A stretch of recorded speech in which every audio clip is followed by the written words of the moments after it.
Assalamu alaikum. Good afternoon.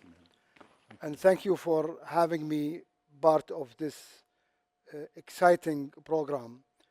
Really, to me, it's a formula of impact and formula of impact on success of projects, success of leading, executing, and managing mega projects. And I have a formula that I want to share with you, and I will go in detail later on how I see this formula work. It's P plus C E, and B stands for people, C stands for courage, and E stands for experience. So what combine those three together that bring the formula of impact? One way of sharing this with you, I would like to talk about one of the mega projects, one of the most challenging project in the history of oil industry in the world. A project called Sabre. And Sabre is in the middle of the empty quarter in Saudi Arabia. I'm sure many of you have not been there and many of you have never heard of it. Sabre is an oil field that was discovered in 1968. And it was 1995 when Saudi Aramco decided to move on with the development of this huge oil field that contains one of the best oil grades in Saudi Arabia, Arab Extra Light. Why it took Aramco from 68 to 95 to develop this project? Technology wasn't there, and access to the field wasn't there, and it was so humongous and challenging, the company wasn't sure they were ready for it. 95, the time was there, and the company decided to go on. So we went there, and it was close to Mission Impossible. The world was watching what we were doing, but guess what? The project was done ahead of time and way below budget. Why? It was everything we did to do with construction that was straightforward. But what we did different is people. We had 15,000 workers in Sabre, contractors, people who were working at the summertime of 60-degree centigrade under shade. We were away by 500 kilometers of the closest road in the desert. We had no way to travel, to drive, to go anywhere other than these big trucks that go over sand dunes. We lived surrounded by sand dunes that are 500-meter high, and there was no water. There was plenty of oil. There was no water to use. So we had really to bring everything for us to live. My focus as the man in charge of the project, among other things we wanted to do, was what should we do with those 15,000 people? My job every day, in the afternoon, was to reach workers in different sites. Drive a truck that is full of oranges and apples and orange juice and water. I will stop in one of the sites where it could be 30 or 300 workers working somewhere. And I would stop there, ask them to take a break, and deliver the apples and the oranges and the orange juice and the water hand by hand to every worker. We will ask them to take a break. We will sit with them, chat with them, tell them that we appreciate every minute they are putting their efforts on. You will be amazed the impact of the feeling every labor had in the desert, having the leader of the biggest, largest oil project coming himself, talking to them, saying thank you. Every month, I would go myself to any diner of any labor camp, and we had many of these labor camps. I will walk into the cafeteria or the diner. I will go in line for food with the workers. And all of a sudden, the workers will see me going in the same line, eating their food. Every month, we will go to the camps and we will visit the bedrooms, the toilets, the washrooms of all the laborers. You know what that meant to the laborers? They loved us. They really believed, and it was true. We care. We care for their well-being. We care for them because they are the ones who are making this project happen. Yes, we are the management, we are the leaders, but we were not executing, we were not welding, we were not building, we are not doing much. That touch we had in Sheba taught me a lesson. It's people that you can and should take care of. It's those people who love you, will love the mission you are on, and they want to be part of that mission. I will even, go beyond that out of the site. We had to travel everywhere to expedite materials. North Italy, France, Britain, UK. I was on a very long 2-week trip in Italy. And I and the contractor leadership will stop in every day in a fabrication shop, small villages, people who didn't have big factories, but they were welding and manufacturing valves and flanges and materials for us. We will go there, explain to them how important the project is, how, how critical this to the oil industry. We were motivating them to make sure they work and they work hard. So one day we were in this very small fabrication shop somewhere north of Milan. So I finished my show and I talked to everybody and shook hands with everyone. And then as I was leaving, this guy in his late 70s, Italian, didn't speak English, of course no Arabic, hold my hand and asked me to walk with him. I didn't know what he was trying to do. So I walked with him and he took me in the back side of this fabrication shop. And he was pointing on major valves and flanges there. And there was somebody translating Italian to me.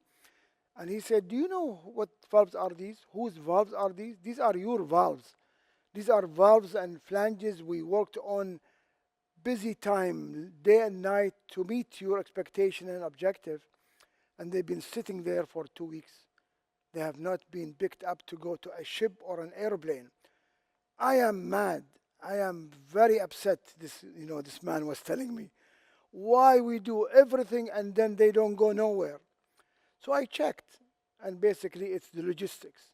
And basically they collect these flanges and valves till they can ship them to a ship or an airplane. So this man says, so why don't we put these on a trucks? And instead of they go to the seaport in Milan, why don't we have the driver drive all the way to Sheba? Obviously, he didn't know where Sheba was. How would you drive from this little village? But I told him it's too far. And he said, yeah, but how long will it take you? And then we found out, well, it take maybe 8-9 days. He said, wouldn't you save at least a month if you do it this way? It's cheaper and faster. Guess what?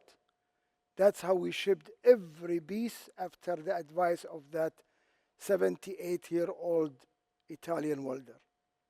It's amazing how small idea coming from people who have the passion for a project like this can solve a big problem.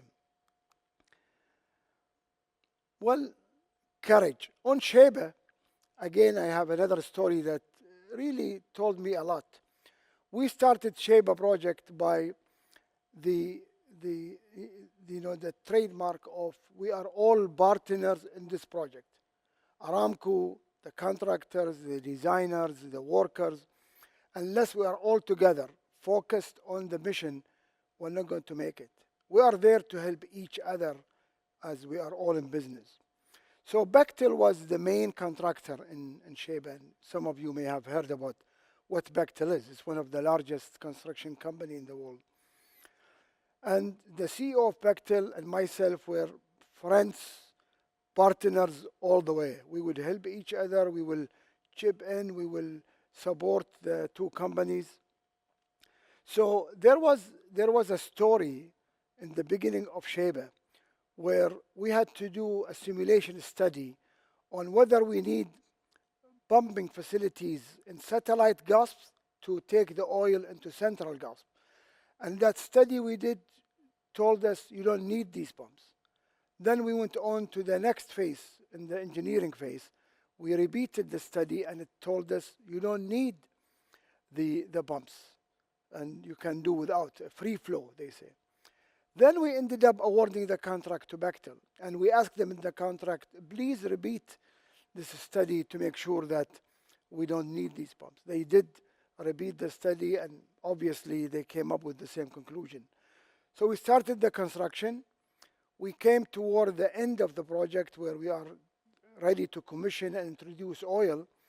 So we went with the free flow, no pumps, and we waited and waited. Oil didn't show up on the other side through the pipeline, which basically said we need pumps. So the studies we did were all not accurate. So immediately that day, when I said this to my team, the lawyers, the management, and they said, yeah, that's bad. But you know what?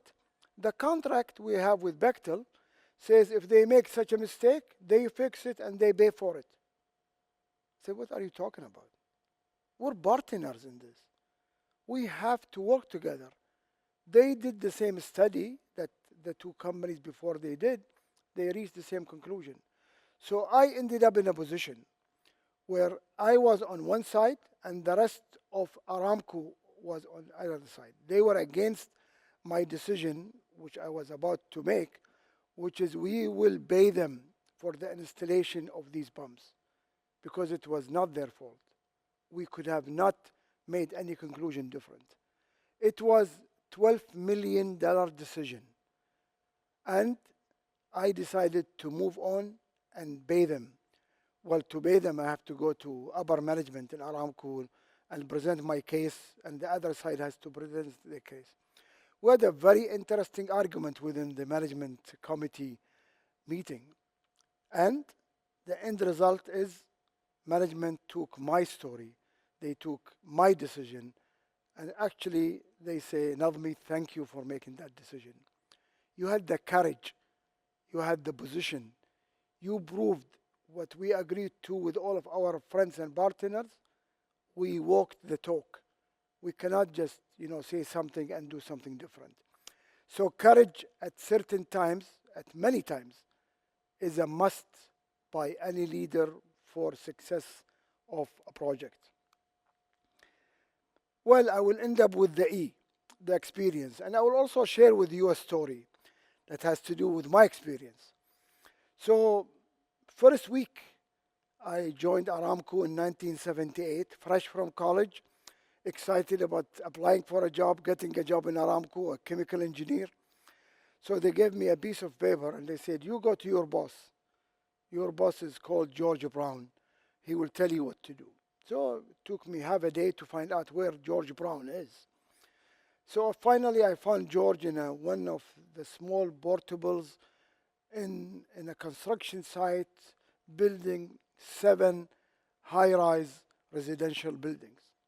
So I walked into his office, and George was a guy, first scared the hell of me, the way he looked, his boots, his look, as they say, he looked like a typical redneck, And I am a little young engineer.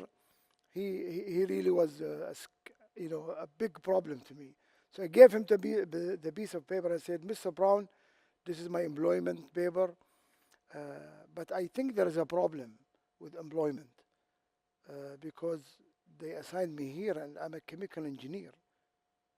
Well, he didn't even look at me. He didn't even look up, and he signed the piece of paper and he gave it to me. He said, you go next office. That's your job. Move on. So 2 weeks later, I came back. I just could not accept me as a chemical engineer to work in a civil work, in a building, in a blocks, in a concrete. To me, that's not what I went to school for. So I went back to him in the office. I went there and George was sitting there with his both legs on the table with the big shoes. So he said, okay. I said, I need to talk to you. He said, okay, take a seat. I sat there and all I can see was his shoes because his legs were on the table. It was a very embarrassing situation for a young Saudi engineer who's not used to this, let alone I'm there to present my case. So he said, okay, what is it you want to discuss? I said, George, I think there is an issue with my employment. There is a mistake. I am a chemical engineer. How come I am working in a civil project, construction of a building? That's not my area of expertise. By that moment, he came close to the desk. I was like 12, 15 inch away from him. His face was so in my face. So he said, Nadhmi, what did you say you are? I said, I'm a chemical engineer. He said, what make you say you are a chemical engineer? I said, I just graduated from KFUPM with a degree in chemical engineering. He said, oh, you mean you get a degree in chemical engineering? Sorry, kid, that does not make you a chemical engineer. That only a certificate that make you get a job in Aramco to put you in anywhere where you start learning. So he said, Nadhmi, what do you know about the last 2 weeks of work you had here on site? What should the temperature of the water be as you mix it with concrete for pouring concrete? Of course, I had no clue. He said, what should the pressure be when you pour concrete for a column? No idea. He kept asking me questions one after another, and answer is no. He said, you see, you said you are a chemical engineer and you are experienced engineer. Do you know what you are? You are a big zero. You're nothing. You are joining Aramco today to have a journey of learning. When you gain that experience, one day you might be leading one of the biggest, largest, most challenging project in the oil industry. Today, go, learn everything you can, and life will tell you where you're going. That was a tough position for me to be in. But I have to say, I learned a lot. I learned what experience means. So that's, you know, the formula I think I wanted to share with you. People and courage for making decisions as a leader, and work, learn, and gain the experience. That's what will make you the man, the leader of successful project. Thank you.